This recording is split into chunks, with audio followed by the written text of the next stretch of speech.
prevalecer em relação ao outros, eu me refiro exatamente ao ministro, por exemplo, do corpo, ao ministro dos instintos, que tenta prevalecer a sua função instintual de atendimento às suas necessidades, que às vezes se contrapõe ao ministro da racionalidade, que quer tudo passar pelo escaninho da razão, da lógica, da compreensão, e que às vezes se opõe. Às vezes tem o ministro da emoção, que surge dentro dessa dinâmica, querendo fazer valer a sua sensibilidade, querendo fazer a sua expressão com que ele se coloque no mundo para falar do medo, ou para falar da raiva, ou para falar da alegria. É o ministro que tem ali nos seus departamentos, ali, naqueles que cooperam na administração, por exemplo, da emoção, um que fala da emoção de raiva, o outro que fala da emoção da tristeza, o outro que fala da emoção do asco. Estão tudo ali no ministério da emoção, o ministério da racionalidade, o ministério ali da instintualidade, ou da sensação, ou do corpo. Nós temos o ministério da espiritualidade, algo que nos fala da nossa transcendência, que fala das nossas conexões com o cosmos, com a espiritualidade, que fala da nossa glândula pineal que se manifesta através do corpo, falando dessa dimensão mais subjetiva, mais transcendental, parafísica, falando da nossa intuição. Vejam quantas forças habitam-nos e fazem menção a querer ocupar o seu lugar. E quantas vezes uma usurpa o lugar da outra, como tem ministros que às vezes subvertem o presidente da República e fazem valer a sua presença ostensiva ou mais sutil. Às vezes a gente chama de eminência parda, aquele ministro que toma o lugar do presidente, ou o presidente se deixa como que dominar por ele. Na nossa vida, quantas vezes predomina a racionalidade? Somos só cabeça. A cabeça, ela tem um grau de ocupação na nossa vida interior de domínio. A gente é um ser eminentemente racional, sufoca a emoção, sufoca o instinto, nega a espiritualidade e faz ali um domínio cognitivo da nossa vida absolutamente frio, calculista, dominador, matemático. É o ministro da racionalidade, que faz com que a nossa vida tome essa característica. Há outros que não, é o ministro da emoção, que funciona como uma eminência parda e ocupa a nossa vida, faz com que a gente se manifeste de uma forma mais passional, às vezes, de uma forma mais esquentada, com raiva, às vezes nos dominando a racionalidade e fazendo valer, por exemplo, a raiva, o impulso. Quantas crianças ou quanto adultos são movidos por um impulso de uma emoção, enquanto que outros estão dominados pelo instinto. Quantos daqueles que somos os caminhantes da Terra têm como um ministro que subverte a ordem da governança interna pela sua postura em relação, por exemplo, ao instinto da sexualidade, que é demasiadamente forte no ser humano e a natureza de um modo geral, e às vezes esse instinto subverte a emoção, subverte a racionalidade, extrapola, subverte a ética. Então, o ministro da ética às vezes não consegue lidar com o ministro do instinto. Enfim, esse jogo interno nos fala de quantas dimensões nós temos nesse país interior do qual nós somos aquele que devemos governar. A governança do nosso psiquismo se faz no nível egóico. Essa estrutura do ego, numa linguagem psicológica, é ela quem faz a administração de todas essas forças. E ela é absolutamente vulnerável a esses ministros. O presidente desse país interno que somos, ele às vezes não consegue manter a harmonia, a ecologia, a interação de forma saudável para que todos tenham o seu lugar numa relação de boa convivência, de inteireza, aonde a gente possa acolher os instintos de uma forma equilibrada, fazer valer com que as nossas emoções possam também comparecer, terem o direito de comparecer no seu lugar, fazer com que a nossa racionalidade também estabeleça a sua convivência, trazendo a sua contribuição com toda essa estrutura cognitiva, lógico, racional, intelectual, também a ética. Esse ministro da Ética, tão pouco hoje consultado do ponto de vista mundial, que às vezes é ultrapassado nos seus limites, não ouvido, negado a sua expressão à mesa. Parece que a ética se ausentou, o ministro da Ético-Moral, por exemplo.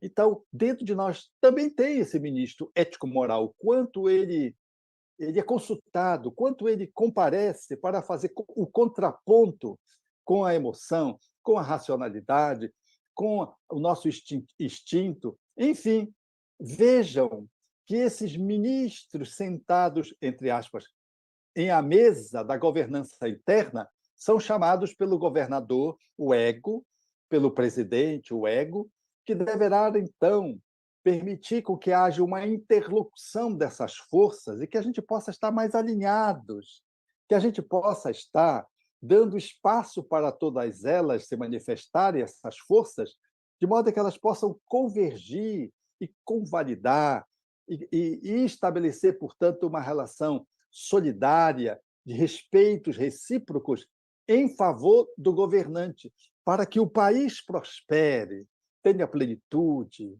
tenha desfrute, prazer, possa dispor, portanto, na sua postura interna de alguém que está sempre crescendo, que não lesa ninguém, que não se lesa, que não faz valer o seu direito acima do outro em função desses ministros que às vezes querem subverter o outro da nossa convivência. Então, o ego, que é essa dimensão, é uma dimensão muito desafiadora de governança. E na perspectiva do espiritismo, nós vamos encontrar uma outra dimensão para além do ego que deveríamos considerar para poder fazer então uma visão mais elástica e mais abrangente para que o ego se sustente estruturado e possa coordenar essas forças. A gente chama essa outra dimensão a dimensão do sagrado, é a dimensão do espírito imortal, ou, se preferirem, numa linguagem judaico-cristã, do Cristo interno. Então, nós temos essa dimensão, nós temos esse lugar profundo no nosso superconsciente que deveria apoiar o ego a poder conseguir fazer essa administração interna.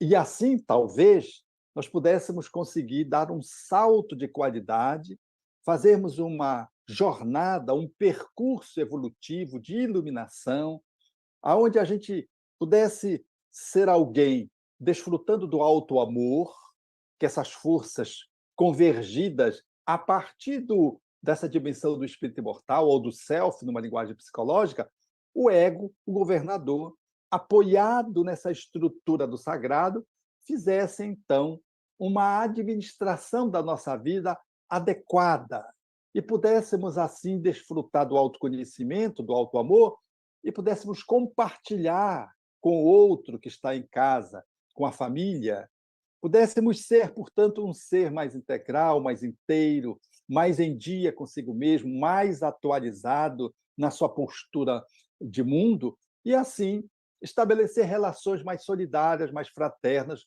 a partir do lar. E aonde fôssemos, seríamos aquele ser que estaríamos em dia conosco mesmo para dar o nosso melhor socialmente, profissionalmente, religiosamente, comunitariamente, cidadãmente, enfim, aquele ser que, dando conta de si, num processo muito dinâmico, porque ele é perene, ele não para, incessante, nós estivéssemos, então, ocupando o nosso lugar no universo, no cosmos, de forma bem adequada. Eu sei que está uma fala assim mais genérica e poética quase, mas eu quero dizer que quando nós nos damos conta que temos que governar a nossa vida e que é tão complexa quanto governar uma cidade, governar um estado, governar um país, nós estaríamos, talvez, podendo olhar para nós mesmos num movimento de autoconhecimento e dar aquilo que Paulo de Tarso diria, dar conta da nossa administração, porque a gente cobra das administrações externas. A gente não cobra a administração interna, a gente cobra a administração do condomínio, a administração do bairro, ali do prefeito, daquele que está fazendo a administração do país, ou de um país, né, qualquer. A gente cobra isso de uma ONG, de uma sociedade religiosa, mas a gente não se dá conta de que aquelas forças litigantes, contrárias, não convergentes que existem lá, às vezes elas estão dentro da gente. O apetite é uma força que vem. Eu devo ou não devo comer aquele alimento? A vontade de dar um soco na cara de alguém que desrespeitou o seu direito, por exemplo, agrediu sua filha, seu filho na escola, e você tem uma vontade de agarrar o cidadão e dar um soco. Isso é um impulso de uma emoção descontrolada. Como é que o ego vai poder acionar os outros ministros? E ele mesmo, apoiado no self, no Cristo interno, dá conta de segurar daquela energia agressiva para que ela não desborde numa violência, para tratar uma outra violência que já se estabeleceu. E assim, todos os movimentos da nossa vida, todos, sem exclusão, até o sono, ele guarda a relação com esses ministros, porque às vezes a racionalidade não deixa a gente dormir. Uma emoção inquieta impede-nos o repouso, que é uma necessidade corporal. O ministro do corpo quer o repouso, quer nos garantir o repouso, que é lei da natureza, como é a lei do trabalho, por exemplo. Mas a emoção tumultuada ou uma dimensão de racionalidade esquisita pode preencher-nos de raciocínios, de pensamentos, e a gente não consegue conciliar o sono. Então, há uma briga ali na vigília e no sono, porque tem forças que se contrapõem na alimentação, no relacionamento com o filho. Quantas forças acontecem quando nós vamos nos relacionar com o filho? Uma emoção, por exemplo, de ternura que nos envolva para abraçar o filho pode se contrapor numa relação que vai se fazendo, às vezes, no cotidiano, esquisita, porque o filho se mostra deficiente, traz uma limitação psicológica, às vezes psiquiátrica, e a nossa força de ternura, ela deveria comparecer, mas a nossa emoção de tristeza nos impede que ela funcione, porque a gente queria ter um filho que não tivesse uma deficiência, por exemplo. E aí elas ficam ali brigando. E vem ali, de repente, a ética, e dizendo que, naquele momento, você tem um filho que merece, que precisa ter, e o filho tem o pai e a mãe que necessitaria ter para poder fazer o percurso dessa encarnação. Veja esse encontro de ministros para lidar com um filho que tem uma deficiência, com um alimento. Se eu vou me alimentar vegetariano, se eu vou me alimentar, se eu sou diabético, se eu tenho hipertensão arterial, o impulso para comer uma comida salgada ou doce, em contraponto com um adoecimento, se o ministro da razão não estiver ali, se o ministro da ética não estiver ali, a gente corre o risco de se atropelar, deixando que o ministro do instinto vá e a gente exagere no prato ou coma aquilo que não deva comer. Enfim, vejam que em todos os momentos da nossa vida, em todos, absolutamente todos, esses ministros são chamados, uns mais, outros menos, nessa ou naquela circunstância, a se colocarem na mesa de negociação, de interação. O ego precisa fazer essa mediação. Eu, self, o Cristo interno, ele precisa ser acionado para que o ego dê conta, porque senão ele não tem forças. E aí a gente escorrega para o vício, escorrega para uma atitude, às vezes, de desequilíbrio psiquiátrico, vai para uma depressão, vai para um processo de transtorno de ansiedade, enfim, ou vai para um adoecimento físico, porque não conseguimos administrar as diversas forças contraditórias nessa governança interna que me assulam, que vêm e que subvertem uma ordem que eu deveria pôr.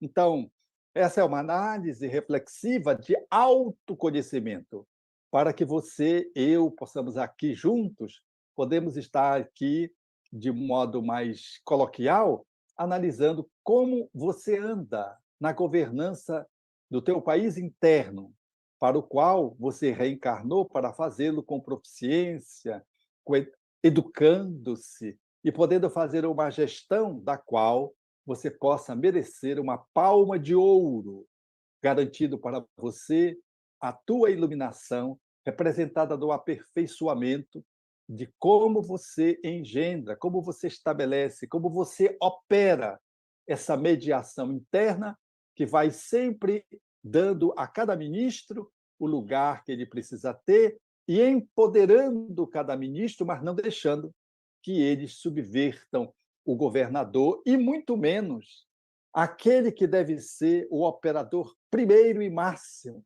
que é o sagrado que nos habita a todos. Esse Alberto Almeida, governança e o jogo de poder, o tema de hoje. Deixa eu fazer 2 convites a você que está nos acompanhando.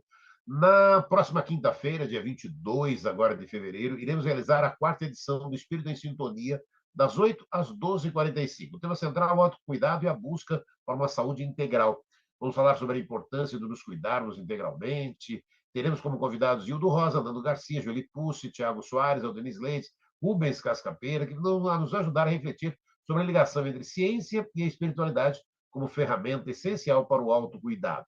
Iremos falar também sobre a migração, né, do AM para a FM em São Paulo, ainda falta Sorocaba, a importância da continuidade do rádio como ferramenta de conscientização para os cuidados da saúde integral, respeitando e valorizando tanto os aspectos científicos como os espirituais. Então, acompanhe, participe com a gente na transmissão pela TV Mundo Maior, pela Rádio Boa Nova, no YouTube, TV Mundo Maior, Facebook, próxima quinta-feira, das 8 da manhã às 12h45. Nós não teremos a programação normal nesse dia da rádio, na TV, teremos então e participe com a gente do Espírito em Sintonia. Aproveito também e faço um convite para você, em tempos desafiadores, a fé no amor surge como um farol, guiando-nos através da escuridão, que a mensagem nos inspire a cultivar o amor em nossos corações. Não deixe para depois. Nos cinemas de todo o Brasil, Nosso Lar 2, Os Mensageiros.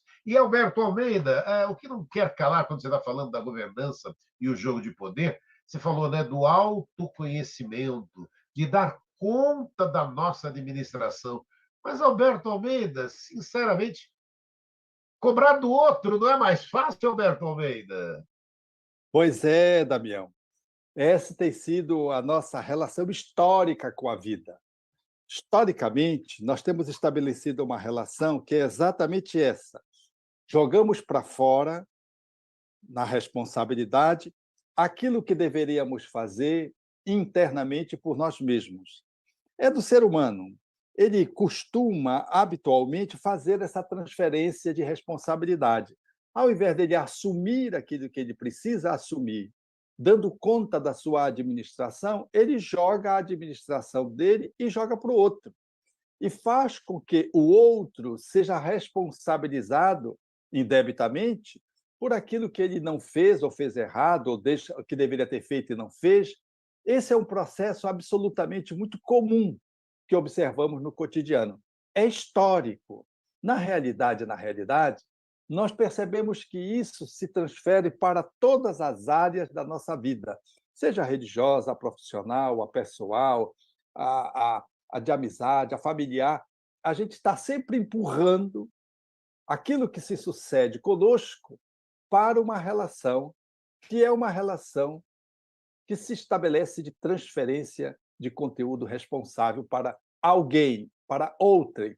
Quando não é para alguém, é para os astros, é para os espíritos, é para Deus. E, em última instância, é Deus. A gente se desonera daquilo que nos pertence. Mas isso, efetivamente, não resolve o problema, que o problema continua, porque ele, sendo nosso, permanece conosco. E a nossa consciência, que é o alto-falante de Deus, como diriam os espíritos, anuncia de que isso é uma tentativa imprópria de tentar resolver o problema fazendo uma dinâmica de autoengano. Esse processo de autoengano nos leva a um processo de autodescoberta de que nós estamos nos autoenganando falando-nos, portanto, através da culpa, de que nós estamos tentando jogar fora aquilo que é nosso, jogar no outro, em alguém ou em algo, aquilo que nos pertence. Então, é de bom tom que estejamos muito atentos. Eu lembro-me, certa feita, de um jovem que bateu na garrafa e a garrafa caiu na mesa. E quando a garrafa caiu na mesa, ele gritou para a mãe que estava ao lado: Mamãe! Citou o nome da mãe. E foi curioso porque a mãe estava na mesa a uma certa distância e não foi ela quem bateu na garrafa e que caiu. E todos riam, porque ele jogou na mãe aquilo que foi ele que bateu na garrafa. Mas ele tinha muito hábito, tudo culpar a mãe, tudo culpar a mãe. Então, naquele momento, foi até engraçado, porque foi muito claro a atitude que ele tinha automatizado dentro dele mesmo, de jogar sempre no outro, e especialmente na mãe, as encrencas dele. Aliás, com a mãe nós fazemos muito isso. Se tem uma pessoa para a gente culpar, é a mãe, seja a nossa, seja do outro. Não é à toa que nos ambientes futebolísticos e também na via pública, por exemplo, no automóvel, quando você se aborrece demais e não controla o ministro da raiva, ele ofende a mãe do outro. E que é a coisa mais ofensiva é ofender a mãe do outro. Então, nós fazemos isso, transferência de responsabilidade, o que é uma postura de adiamento daquilo que não fizemos agora, enquanto deveríamos fazer, e vamos fazer mais tarde, às vezes com juros e correção monetária. E aí, Alberto Almeida, fica sempre essa questão que está nos acompanhando, né? Essa dúvida e esse caminho, né? Como administrar essa governança e esse jogo de poder em prática? Como colocar isso em prática, Alberto Almeida? Então, é de bom tom que se possa estabelecer nessa medida um tempo de autorreflexão. Nós temos muito pouco tempo dedicado ao autodescobrimento. Nós precisamos, como alguém que vai invadir um terreno, um país, uma cidade. Quando a gente sai, por exemplo, numa visita turística, a gente vai nos recantos mais importantes de logradouros de uma cidade. Mas dificilmente a gente vai na periferia, nos bolsões de miséria, nas zonas de encrenca, nas penitenciárias, porque aquilo não nos interessa. A gente fica só naquilo que é os pontos mais relevantes e que trazem mais emoção. Esse processo a gente faz conosco mesmo também. A gente olha para nós mesmos, quando visitamos o nosso país interno, só as coisas boas, as coisas ruins a gente não visita, porque elas nos incomodam, cheiram mal, estão mal arrumadas dentro da gente, são conflituosas, trazem uma história de sofrimento e dor, então a gente não faz contato, a gente evita fazer contato. Tanto é que ficam dentro da gente no inconsciente ou como pontos cegos. E a gente, quando é convidado a olhar, a gente não olha. Por quê? Porque são zonas imaturas, conflituosas, imperfeitas, que requerem um trato de saneamento, de transformação, de transmutação, que nós ainda não conseguimos operar. E não estamos disponíveis para fazer isso. Estamos adiando esse processo. Então, a proposição é reservar um tempo para nós mesmos, estabelecer um tempo de autoescuta, ouvir o que os outros dizem, sobretudo aquilo que as pessoas que não nos gostam, porque elas dizem verdades que os amigos não dizem, elas não querem nos poupar. Às vezes elas até exageram na verdade, mas é melhor exagerar na verdade do que passar pano, como os amigos às vezes fazem, e nos impedem de enxergar algo que está óbvio e que precisa ser visto, e que precisa de um toque. Os amigos custam a dar toque porque não querem nos magoar, nos ferir, mas os inimigos metem o dedo na ferida. Então, nesse movimento de autoconhecimento, ouvir aqueles que não nos gostam, perceber os feedbacks daquilo que vem ao nosso encontro como chamadas de atenção, como retornos saudáveis, avaliativos, seja dos irmãos, dos pais, dos filhos, dos amigos, dos inimigos, dos companheiros de trabalho, isso nos ajuda a poder fazer, na nossa reflexão intimista, uma análise. O que me diz respeito isso que alguém me disse? a forma como alguém me tratou, ou a forma como eu tratei alguém, ou como eu lidei com essa questão. Reservar um tempo, dizia o espírito Santo Agostinho, todos os dias, como faz o comerciante, fazendo o balanço de cada dia. Se pudéssemos todos os dias fazer o balanço do nosso dia moral, nós teríamos a possibilidade de descobrir muitas coisas sobre nós mesmos. E poderíamos, então, ter maior autoapropriação, poderíamos conseguir um maior autodomínio de nós mesmos e um empoderamento de nós mesmos, porque as nossas vidas, às vezes, elas escapam-nos da nossa gestão porque a gente não está no comando, a gente transferiu o comando para alguém ou para um ministro que nos domina a vida. Às vezes a gente é um ser raivoso, a gente é conhecido como um ser raivoso, ou como um ser triste, ou como alguém que é pedante, ou como alguém que é demasiadamente relaxado. Então as pessoas já até estereotiparam quem é que governa a nossa vida, que nos deixa estereotipado, pedante, orgulhoso, enfim. Esse movimento diz-nos que nós estamos ausentes do comando da nossa existência. Tem algum ministro desordenadamente que está tomando conta da nossa vida. Então, reservar-nos esse espaço de reflexão todos os dias para analisarmos como estamos, o padrão das nossas interações emocionais, como estamos agindo com os outros, como é que a gente responde a uma atitude do outro que foi inadequada, o quanto nós estamos sendo de aspectos que foram positivos, né, a cada dia ou que não foi bom a cada dia. Esse balanço do dia moral, como diria Santo Agostinho, Allan Kardec, colocado em O Livro dos Espíritos, eles nos ajudam a que a gente possa ir aos poucos mergulhando nesse país íntimo e olhando para além dos pontos glamurosos que chamam a atenção, outros pontos que são mais desfavoráveis.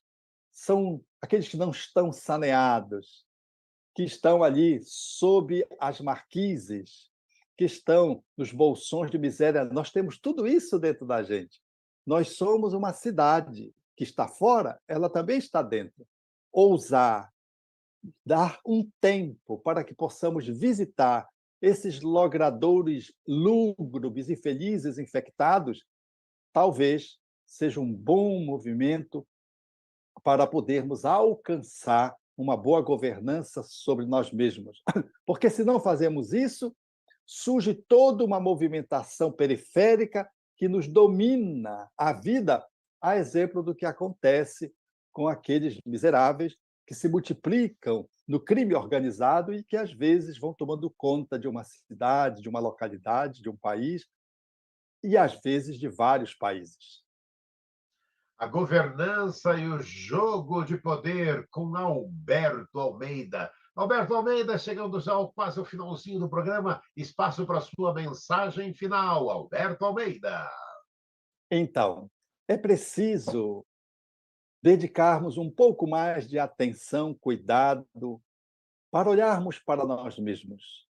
Há efetivamente um tempo que se passa e que a gente só espera fazer esse autoconhecimento através de uma autorreflexão quando a gente está numa cama, adoecido, ou quando chega na velhice, quando experimentamos o abandono, ou quando temos uma doença grave, ou um acidente no percurso e que nos imobiliza num leito. Não esperemos por isso. Não esperemos que um cirurgião abra o nosso coração se podemos fazê-lo antes dele.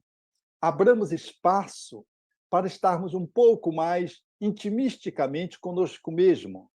Adoramos conversar com quem a gente ama, mas aquele a quem a gente deveria amar por primeiro seria nós mesmos, o auto-amor. Portanto, reserve-se um tempo para estar consigo próprio.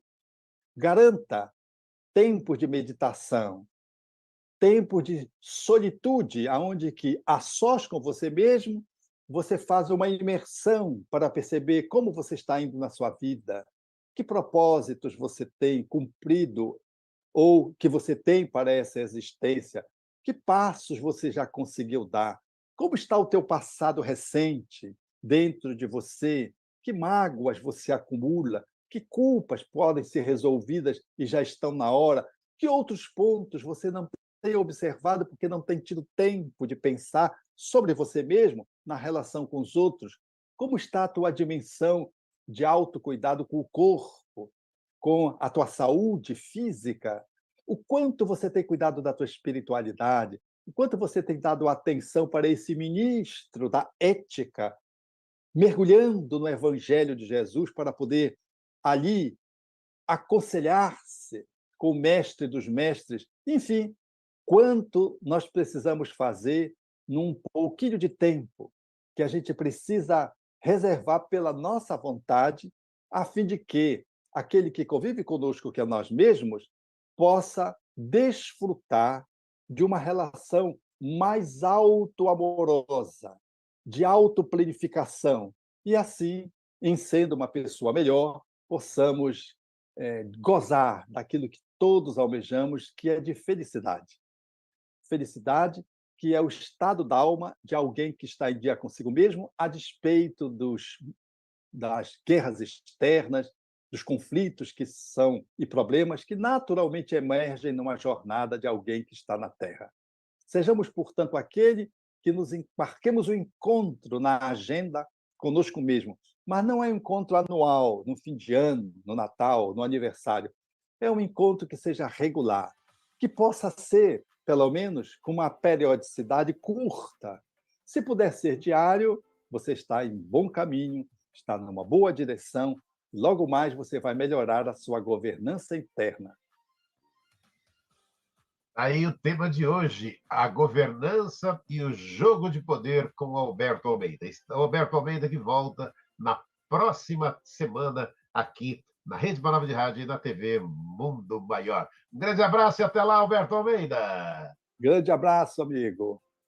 Até lá, gente.